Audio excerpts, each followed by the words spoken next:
Hi, hello, what's up Jellycups? My name is Crispy Jelly, and today I'm talking about a movie that has caused quite the hubbub. That is, of course, the Barbie movie. Now, for those who have not seen it, I would suggest watching it now, because there will be spoilers incoming. I'm going to do a plot review, then a plot synopsis, and then just my general thoughts on the movie, and then a conclusion. That is the way it's going to be. So, let's get into the plot summary. Now, before I even begin the plot summary, I do need to say I don't like talking about politics on this channel, because that gets things very personalized, and that can isolate one side or the other of my audience. I like everybody, and I want everyone to watch my videos, and everyone to enjoy the content that I make. Unless you differ from the opinion that I'm stating, in which case I want you to absolutely rail me in the comments. Now, the issue with this mindset is that Barbie leaves me no choice, because if I don't bring up the politics of the movie, most of the movie would be left out. But Crispy, why don't you even have to talk about the politics? That's a good point, my viewer. But this film has in-world politics as such a huge part of its plot that I literally have to talk about them in order to describe the story. This is actually one of my biggest criticisms of the film, which I'll get into later. Needless to say, I won't be talking about politics from a real-world perspective. Rather, I will be talking about the in-world politics and how they contradict themselves, in order to keep a unbiased opinion, as unbiased as I can be. With that, let's get into the plot summary. The movie begins with a very tasteful reference about how Barbie destroyed the previous toy sensation that was the baby doll, and how it became the new meta. It then talks about how this new meta of the Barbie had impacted the world of women and how they became such a more empowered group with so much representation in different areas. We then enter on Barbie. Barbie lives in a pink world full of magic and, of course, only led by the Barbies. The world is pink and full of life, and the Barbies make all the rules and have all of the jobs, essentially. Barbies are the workers, the president, the doctors, and pretty much anything else you can imagine that requires a job. This makes sense because in the real world, the whole point of Barbie is that she has many different roles, so many different accessories in order to make her appear to be different roles. There is of course an interesting functionality aspect of the Barbie world as well, which the idea comes from, as told by the narrator, that the Barbies in Barbie world are being simulated with. They are being played with from the real world, and that translates over to the Barbie world. For instance, instead of walking around downstairs, they instead fly, because Barbies are picked up by their owners. Similarly, they shower without water, because there isn't actually water in Barbie playhouses, and other such things. This will be forgotten later, because, unfortunately, they decided to add Weird Barbie, but I'll get into that. So Barbie goes about her daily life, which basically amounts to talking to the other Barbies, and having a party, and then going to bed. And there are a lot of different aspects to break in on in all of the scenes in Barbie, right? I'm not going to be talking in depth about this plot review, because many people have already done so, and I really just want to talk about the overview of the movie, rather than the plot summary. But I can talk about some of it, because this is my channel, and I do what I want. So, first off, I really like the humor in this movie, but there are issues with this type of humor in this type of movie. For instance, one of the most popular scenes, which was the beat you off scene. So in this movie, there are the Kens. And at this point in the movie, the Kens are basically the opposite of the Barbies. They have no roles, no jobs, and no point, except to be there for the Barbies. Now, at one point, the main Ken, who is played by What's-His-Face, is attempting to impress Barbie by surfing a wave. However, that is outside of his skill set because he is Beach Ken rather than Surfer Ken. And then another Ken comes over to make fun of him, and then challenges him to a beach off. And the other Ken says, "If I wasn't severely injured, I would beat you off right now, Ken." I'll beach off with you any day, Ken. Let's beach off. Anyone who wants to beach him off has to beach me off first. I will beach both of you off at the same time. I beach both of us off. Nobody's gonna beach anyone off. Now this is obviously a joke to beat you off rather than beat you off, which is of course a hilarious sex joke. I actually thought this was pretty funny. But the issue with this particular way of humor, which is actually kind of all throughout this movie, is that this movie was not necessarily marketed for an audience that would find that funny. Now, here's the thing. Most children are not going to understand these references as it is, right? And I don't see there's too much harm in doing these funny jokes as they are. However, the parents may not feel the same way. I am a younger person, and I don't feel much harm in these jokes. However, I can see how many adults, when looking at the marketing of this movie, they'll see an advertisement for a fun, colorful child's movie and think, hey, I'll take my, I don't know, maybe 7 or 8-year-old daughter or somebody who just likes colorful movies to watch this film. And then they encounter such scenes as Beat You Off or a couple of others that I could point out. And then they're like, how dastardly, how ghastly for my child to be revealed to such a thing, even though the movie is technically PG-13. So, there is that, there is the rating, but the way it's marketed is not as a PG-13 movie. It looks like a PG movie from its marketing. So I can see how a parent might be confused, and I blame that on the marketing team. There's also very little politics shown in the marketing, which I think is also very misleading. I don't think it's bad to have politics in your movie, but I do think that this was a very misleading marketing strategy because there was no politics and nothing to show that it was going to be as grown up as it was, and instead was basically marketed as a fun childhood movie like the My Little Pony movie or any of the other freaking child movies. Unlike something like Puss in Boots: The Last Wish, which was marketed as the movie it was. Anyway, back to the film. So as Barbie's day continues, she has feelings of doubt and death creeping over her. She starts feeling misery and feelings of depression that just seem to be coming from nowhere. And at one point, during the party scene, she actually brings this up and everyone goes quiet. And then she plays it off. And I must say, the acting in this movie is much better than the acting I've seen in a lot of other movies that I've complained about, which aren't many, but, I try. When she wakes up the next day, it is clear that these feelings have increased, and not only that, but something is off. When she goes to shower in her imaginary water, the imaginary water is too cold, which is very strange. When she tries to float down her house, she falls very comically. And the biggest tell is that, unlike the previous day, when she steps out of her shoes, instead of staying in the classical Barbie high heel look, they become flat, and she looks like a normal human, which of course freaks out all the Barbies around her.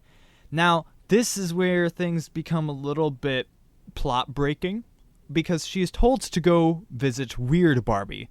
The whole idea behind Weird Barbie is that she was played too roughly with somebody, and then became weird. She's always doing the splits, her hair is all messed up, she's like got drawings on her face or whatnot, and she's funky, right? Because she was played with too hard.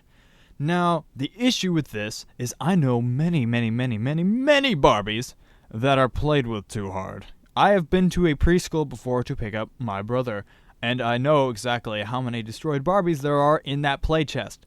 So you cannot tell me there's only one Barbie. In fact, I can see more of the Barbies being destroyed than not destroyed. It's not even about destruction. If it's how they are played with is what's determining them in this Barbie world, then woo. And I think there could have been a lot of fun you could have done with a whole area or like neighborhood of destroyed Barbies that were played with too hard or something along those lines. But if that were the case, then there would never be any need for the adventure Barbie's going to go on next, because then every Barbie would have gone on an adventure to prevent the destruction of themselves. Anywho, so Weird Barbie gives her a choice using a tasteful Matrix reference, either the high heel, and she can stay there and pretend everything's fine, or the sandal, and go off into the real world to find her playmate, the person who is playing with the toy version of her, and trying to fix the relationship / playingness of the real world. So she picks the real world, and off she goes to seek adventure. Oh yeah, Ken's here too, because he was hiding in the car. So, when she gets to the real world, it is of course California, because it's either California, New York, or Washington. It's never Nevada, or Ohio, or any other state in the middle of America, or even not in America, or anything. Because Hollywood likes California. Whoopee! With Barbie and Ken now in the real world, this brings up another very interesting talking point scene, which is of course the rollerblading scene. The interest that comes from this scene is obviously there's in-world stuff that we need to talk about, but more importantly is the real-world application. So, with Barbie and Ken now in the quote-unquote real world, there are of course the reactions you would expect based off of the way things are described. So, for Ken, he is just a dude in a normal dude's world, apparently. And for Barbie, she is a hot woman in a men's world, and so she is given many looks and, of course, smacked on the rump. the interesting bit comes from what the director has said about this scene when they were recording. And usually I don't go off of what, the directors say about their films, or I usually try and let the films speak for themselves, but I just find this is very interesting in the way her mindset was based off of this scene. So in it, she talks about how this was actually happening in real life. Not the smack on the rump thing, that would actually be illegal, I believe. And of course, not the as obvious looks, those were actors. However, she does talk about how people would go up to Ken's actor, Ryan Gosling, and be like, hey, nice skates, dude, oh, that's awesome, and like all that stuff, normal dude stuff, but they would not approach the woman. I don't remember her name either. I'll put it up on screen or something. But they wouldn't approach the female actor, and they would just look at her. And the way she describes, the director describes it, is as if they were leering at her, or if they were just looking at her in certain ways. However, I don't believe that is true. I wasn't there, so I don't know the looks they were giving her. But the reason I think that there was the difference between how they interacted with the Ken dude, which is, a man, versus the woman, Barbie, is because of something I like to call I have a boyfriend syndrome. Now, I have a boyfriend syndrome is the idea that men can hang out with each other. Now, if a man goes up to another man and says, yo, sick skates, or awesome haircut, or cool hat, they're not gonna be like, get away, you creep. They're gonna say, thanks, man, I appreciate it, or something of that nature. And there are different interactions between men, but men are usually more confident when interacting with each other on a casual basis. But that is not exactly how it works with women these days. There is a stigma that is ingrained these days into men that if you approach a woman, that woman will take it as if you are attracted to her in some way.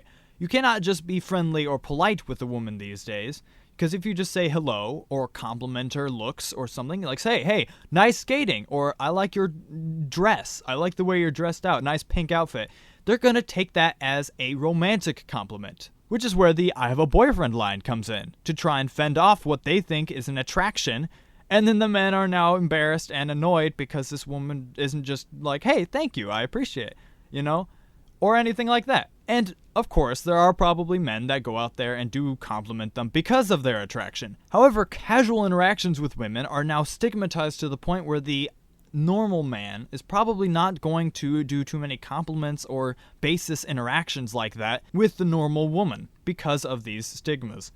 Especially not in a place like California where they're hyper-politicized in pretty much everything they do because of the celebrity culture. In a smaller town, it is far more likely to have compliments happen between men, women, or whatever because they all know each other, because they're much closer together as a community. But in a place where your public image is pretty much everything, in somewhere like Hollywood or in larger cities, every interaction is going to be either very small or non-existent, especially between a man and a woman who do not know each other. So politeness is not exactly high up on the list. Needless to say, I just think there was an interesting difference between how the scene is portrayed and how I think it went down based off of what I know about how men interact with women these days. But who knows? Maybe I'm completely wrong and that's exactly how it went down. Anywho, back to the plot review. So as I said before, Barbie gets slapped on the butt by a man, she punches the man, and they get arrested. And then they're released. And then they steal some clothes, and then they get arrested again, and then they get released again. And yeah, after being released the second time, they realize they really haven't done anything productive since entering the real world, and Barbie remembers that she's trying to find her playmate. So she goes off to find her playmate and leaves Ken by himself to do other things. So Ken goes off by himself to explore the world and becomes inspired. He sees men in power, which he has never seen before because the Barbie world is ruled by women. And so seeing men in such powerful positions as going to get fit in the gym, or seeing them in suits working actual jobs, inspires him beyond anything he's seen before. So after some other scenes, Barbie goes into like a dream state where she can see what she thinks to be her playmate, when really she's seeing through the eyes of her actual playmate. But we'll get to that in a little bit. And then Barbie and Ken reunite. Ken is having a wonderful time, realizing that men have much more power in this world than in the Barbie world. But because of his feelings for Barbie, he decides to put away his own interests for a little bit and help her find her playmate. In the meantime, the creators of Barbie, I believe they're called Mattel or something like that, I'm not good with names, they learn that a Barbie has escaped Barbie world. And this is an issue. Why? I don't know. They don't tell us. However, the guy who learned about it quickly goes to inform the boardroom, only to be stopped by the secretary for a couple seconds. Now, this secretary, or I believe she's a secretary, something like that, turns out to be Barbie's playmate. Spoilers, but I already warned you about that. So in fact, the dream sequence Barbie looked through when she was seeing what she thought was her playmate, she was actually looking through the eyes of the mother of the girl she saw, who is her actual playmate, who happens to work at the Barbie company. Anyway, so the man who learned about Barbie's escape goes to inform the board of directors, who are run by Will Ferrell. Now, interestingly enough, they actually pulled a reverse She-Hulk. So in She-Hulk, there's a scene where they go into the writing room of She-Hulk, and it's half women, half men. However, in real life, the board of writers for She-Hulk was actually entirely women. And in this, they do quite the opposite. The board of Mattel, the creator of Barbie, is currently at a 50-50 split about in real life. However, in this movie, in order to up the stakes of the patriarchy, they decided to make it entirely men. Now, I feel this is a little bit dishonest, because if they're trying to portray the real life as real life, then they're not really portraying it as real life. But, to be fair, it is a movie, so I'll give them that. Anyway, so they alert the board of directors, and they're like, oh no, we need to find Barbie and Ken and put them in the box, which would return them to the Barbie world. Why do they need to do this again? They don't tell us. But anyway, back to the plot. And so, oh good God, we go into one of the most annoying scenes that we have reached. So Barbie reaches the girl who she thinks is her playmate, the one she saw in the dream sequence, not realizing that it's the girl's mother that she's looking for. So she goes to the girl and says, hey, it's me, your Barbie, your playmate. Aren't you happy to see me? Why are you playing with me so roughly? And essentially this girl says, you are a fascist. I hate you. Here, let me quote it for you. Quote, you've been making women feel bad about themselves since you've been invented. You represent everything that's wrong about our culture. Sexualized, capitalism, unrealistic physical ideals. Look at yourself. You set the feminist movement back 50 years. You've destroyed girls' innate sense of worth. And you're killing the planet with your glorification of rampant consumerism. I am powerful, and until you showed up, I haven't thought about you in years, you fascist. Unquote. So, that is a very interesting line for a movie that was marketed for young children. So that whole quote is just one of the most annoying scenes in the film for me, because she piles all of this rampant garbage onto poor old Barbie, who has no idea and no choice but to accept it, I guess, and cries and runs away. So yeah, this girl is a total, like, goddamn, poor Barbie, like, what the hell? So is it Barbie's fault that she is too beautiful, which is something that she was born with, or technically made with, and that she was popular enough that everyone wanted to buy her, and that she gave her parent company a lot of money through something she couldn't control, and you're calling her a fascist because why? It's like calling the hat that Hitler wore a tyrant because it was worn by Hitler, when it had no choice. It was a freaking object. Isn't that what Barbie was up until this point, basically? Barbie in the Barbie world has choice, but Barbie in the real world doesn't have choice until she gets to the real world. So anything that happened to her plastic little toy self as she was sold or whatever wasn't her choice. So you calling her a fascist and a capitalist and whatever else you called her for being sold and treated the way she was is horrible. Poor Barbie. And then she just has to take it, and so she bursts into tears and runs away. You monster. What's wrong with you? So back to Ken. So throughout the sections of the movie, Ken has been trying to use the patriarchy, as he's learned about it, to try and get higher echelon jobs, as it should be easy due to the fact that he's a man. So that, one qualifying feature. However, he's told at every single job he attempts that he does not have the qualifications to get the job, which kind of undermines the fact that there's a patriarchy, supposedly according to the film. And he goes up to the men, so he says, hey, you're not doing the patriarchy? And he says, no, we are, but we're just hiding it better. And that doesn't make much sense based off of the fact, A, the way legal rules work is you can't do that, because, laws work in real life. And second, also because how are you hiding the patriarchy if you're letting women work? That's not a patriarchy. That's not hiding the patriarchy either. Unless the women are just men that are disguised, which could make sense. Maybe that's what you mean. So, if that's what you mean, good stuff. If it's not, then I'm a little confused. Also, something I should mention is that at any point in this movie, or possibly the whole thing, could just be a satire. I actually don't know. From what I've read about the movie, and again, I hate to bring in outside context for a movie that should be self-explanatory, but from what I have read is that most of it is supposed to be taken seriously, right? Most of it is not satire, okay? Some of it is satirizing itself within the movie, but stuff like that, the patriarchy thing, or also the girl's rant about how Barbie represents capitalist ideals and like fascism or whatever, is supposed to be taken at point blank range. It's not supposed to be thought of as, oh, this is just a criticism on how people think or something. That is actually what they think.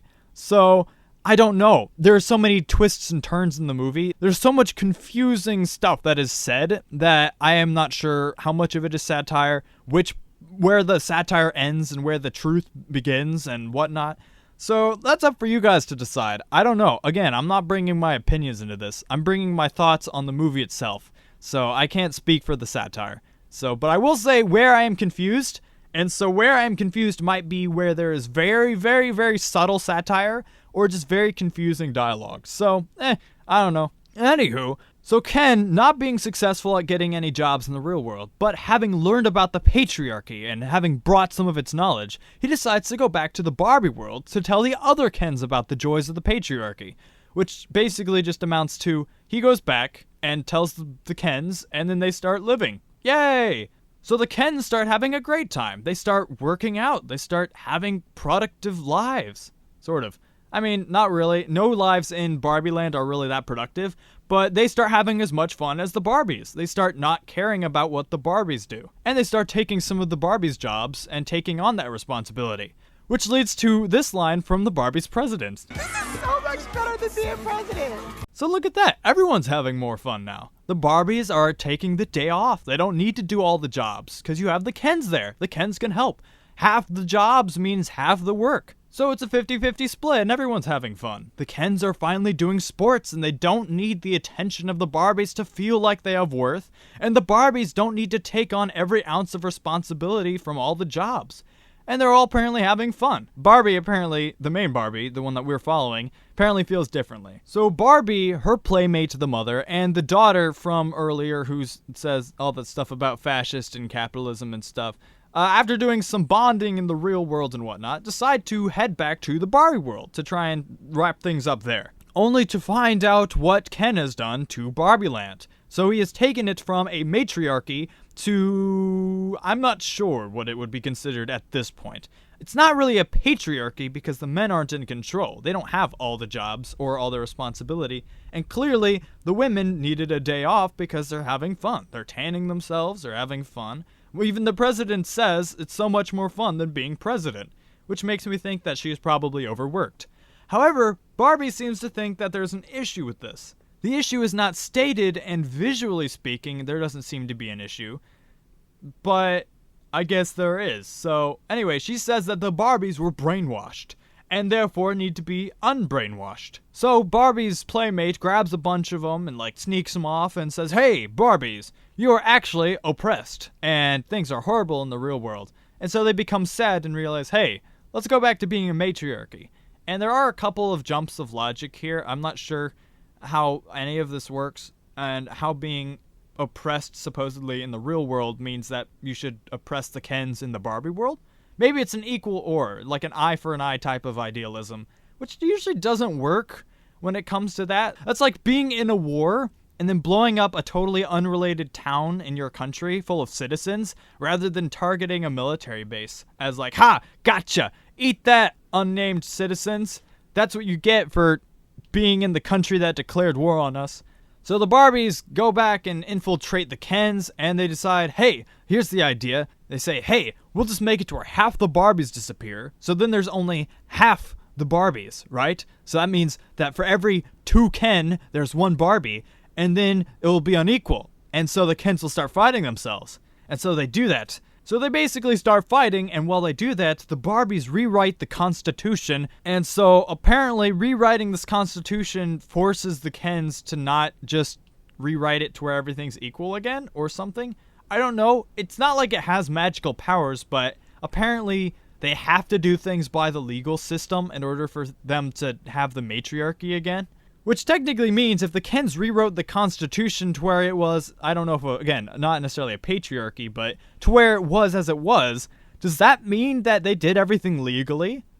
I'm not sure about how that works. Is it illegal? What did they do to get power? Did they just offer to do the jobs for the Barbies and stuff? I'm not sure. It doesn't explain any of this. It just says they were brainwashed, but it doesn't say how, and also how they are brainwashed. What? How did we get to a matriarchy system anyway if they're that easy to brainwash and just being like, hey, Barbie, I want your job. Can I work for you? Can I work your job for you? And you can go and tan and grab me a beer every so often? And Barbie's just like, my brain. It's been washed. So basically, yeah, that kind of wraps up the film. So it just finishes with the matriarchy being back and the Kens getting a little bit more of the stick, but basically back in the same place they were. So you know it's a good film when it ends the same way that it started, except the main character solved the problem they had from the beginning of the film. That's how good writing works, guys. Alright, so with that out of the way, what are the thoughts on the movie? What are the main ideals and ideas that the movie is trying to portray? So there are a lot of issues with this film. Mainly being, it is very messy. Most of the plot mechanics don't really keep up. The easiest example was one from the very beginning of, Destruction Barbie or Weird Barbie or whatever her name is. Splits Barbie. The one that was supposedly messed up by being played with too hard. That mechanic applied only to her, and then sort of regular Barbie, but there is not a whole mountain of destroyed, messed up Barbies from the millions that are messed up every year or whatever, so that kind of doesn't really hold up. Second is the idea of the real world being portrayed as the real world when it's clearly not the real world, because that's not how the real world is. So again, I don't know if that's satirization or what they're doing. It's kind of like parody, actually, not really satirizing. The real world is not portrayed as the real world, so that's not exactly honest. As well as one of the biggest plot inconveniences, which is the fact that there's no overall enemy to beat. They solve the thing with Barbie and her relationship with her playmate fairly easily, which just comes from the playmate being sad and depressed, and Barbie dwelling on thoughts of death and whatnot, which ended up basically depressing each other, and so they fix that by being happy again and whatnot. But they have to make their own monster to beat, which is, of course, Ken bringing back the patriarchy to Barbie world. Which also makes very little sense because, again, it's not really a patriarchy. I mean... wait, what's the definition of patriarchy? It's sort of a patriarchy. I don't know, it doesn't talk about how many changes were done, or what the true extent of that would be. But again, the women seem to be just as happy, if not happier, according to President Barbie, with the way things are run now, than they were with the matriarchy. And so, I don't understand what the bad of it was, other than the words we know from the real world. The word patriarchy is bad because it represents men with an iron fist ruling over women and treating them like animals to be chained up in the basement if they don't make dinner properly. That aspect is bad. That's a bad patriarchy. But that also doesn't exist in the real world. That is illegal. In the real world, that is not how it works. There are many women in places of leadership. For instance, our vice president is a woman. Why do we not have a woman president? I don't know, but here's the thing, is that we are not responsible for that, right? That is not a men's thing because there are more women in America, for instance, than there are men. So if all women voted for a woman president, although that would not be the smartest just based off of the merits that she's a woman, but at any rate, if you all wanted a woman to be president that badly that you'll just vote for any woman who is going for president, sure, go ahead. And then voila, woman president. But that is not our fault. Have you been voting for men? Did you vote for any men as the president? If you did, that is not all entirely men's fault. That is also women's fault. There are also women doctors, women lawyers, women screenwriters, women scripts. There are also women in the Mattel board, the same people that made Barbie, which, was not portrayed in the movie as truth, which again is a little bit dishonest. And, as I said before, the marketing of this movie is also very dishonest when it comes to what it is. So rather than being portrayed more politicized, more feminist than it is, and also more adulty than it is, like, come on, you could have sneaked in one or two of the jokes from the movie into the trailer, like the blob joke. That was kind of funny. Back on track. So, there are politics within this movie that kind of contradict themselves both visually and verbally. For instance, the girl talking about how Barbie is the capitalist fascist, despite the fact that she didn't really have a choice. She's a symbol of it, maybe, as a doll. But as a person, she wasn't even thinking about that. She was thinking about the fact that she and other Barbies empower women to higher standards, which I feel like if there's anything this girl should want, it would be that, right? I feel like she would be the type of girl that would support that. And then, of course, there's on the opposite side, which is Ken wanting to be empowered and have a purpose in life other than, want Barbie. And so he goes to the patriarchy and he sees, oh, hey, we actually have purpose here. We have meaning. We have power. And he's like, okay, sweet. And so he does that. He gets a job. He starts taking on some responsibility and he's like, yay. And the Barbies are like, yay. And so everything seems to be okay at any rate. So I don't know how much I've missed in this movie. I don't know if there's weirdness, there's satirization, there's some kind of nuance that I'm missing here. These are my thoughts from the movie. I was not a huge fan of it. I liked the humor. Okay, actually, you know what? Let's get to the good bits. Okay, wait. So, before I finish up, I forgot. There is a lot of good humor in this movie. There's a lot of jokes that made me laugh. I can't wait to see what naked blob he's got under there. He's packing in them jeans, and the beat you off scene, and a bunch of others. Those were funny. I like funny. However, those were also not necessarily age appropriate based off of the marketing. Off of the rating, yes, that is true, and the rating should have been read by the parents if they wanted to see what kind of humor was in it. I also liked the directing and the acting. There was some very well-directed scenes, like the bus scene with the old lady, and there was very good acting from both Ryan Gosling and especially the main Barbie, which, I'm sorry, I don't remember her name, but very good acting, in my opinion. The biggest issue, of course, is the thing that's got the whole internet exploding, which is all the politics and the weird scripts, which is, even outside of the politics, the script doesn't make a ton of sense. The dialogue and, plot mechanics and whatnot kind of take a dip. But, at any rate, that was my review of Barbie. I'd give it 4.5 out of 10. Better than the other garbage we've seen. Could have been so much better if it had been more coherent, I hope you guys enjoyed this video. You should watch Barbie. I would recommend it, so it's worth watching. It kept me interested, even if it also frustrated me in certain aspects, because it just didn't make much sense in certain areas. I would recommend it, and give your thoughts below. Again, I probably missed plenty of stuff. I'm not an expert at this. I just like to analyze movies from what I can see. So if I missed a whole nother, perspective, or if I missed some scenes that you guys want to talk about, just put them in the comments, and I'll read them and see what I think. But, yeah. I'll see you in the next video. Bye.